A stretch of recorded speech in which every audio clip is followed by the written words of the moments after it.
I'm joined now by Giggle Founder Sall Grover, live from the Gold Coast. Good to talk to you again, Sal. We talked about this last night with Gemma Tognini and Caroline De Russo. It just seems terrible that you're looking at women's pain issues, which obviously are gender specific, yet trans women, that is biological men, are encouraged to feed into this. Is there nothing that women can just have for women? Apparently not. I mean, that's really the problem at the moment.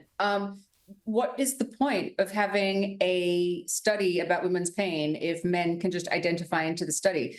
Not like it's $153 million they're spending on this study that is going to tell us all that some women have testicular issues. There's no point to it.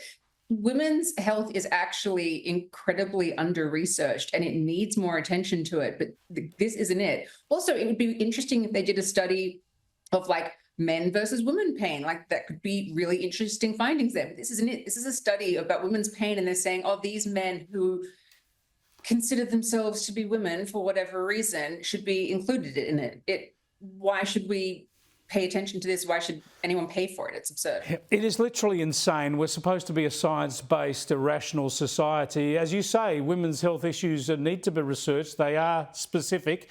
And let's look at particular trans issues. Sure, it's nothing against trans, but what can they possibly tell us about women's pain?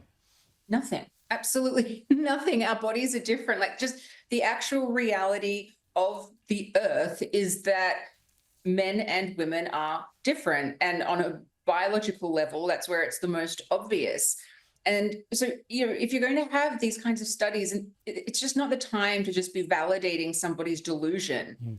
But this is the whole problem with the issue, is that once you are making this claim that some men are actually women, and then you have governments and institutions and organizations validating that, there can't be any exceptions to it, because then the whole thing comes crashing down.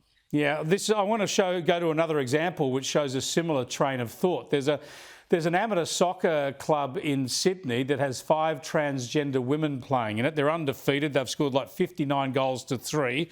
There are claims that women playing against them have had their legs broken, at least in one case. And other clubs and other women are not playing anymore because they're up against these 5 biological men.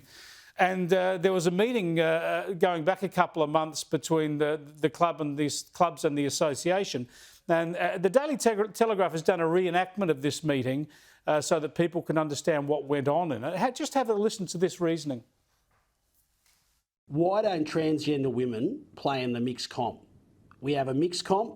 No one could argue if they played there.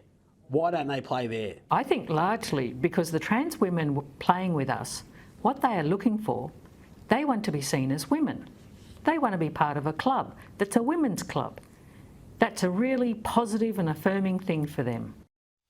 Yes, Sal, so there's the rationale that the transgender women want to play in a women's comp because it makes them feel like women. But have a listen to what the reports say the association said. We want people to register as the player based on the gender they identify with. As an association, we pride ourselves on being inclusive. We will be there for the first game of the season, and we will be doing a very big social media campaign saying we feel so proud that we are such a safe association, and this club is such a safe club that these men have decided to come out and identify as women. And we will promote that intensely. See, they're doing this as an act of virtue signalling, and they're saying that you join as to the gender you identify with. What's so wrong with actually sticking to the biological gender? I've got nothing against trans people. I've got trans friends, but I'm afraid if you have a male's body, you need to either play in the male comp or a mixed comp. You can't enforce yourself on women and girls, surely.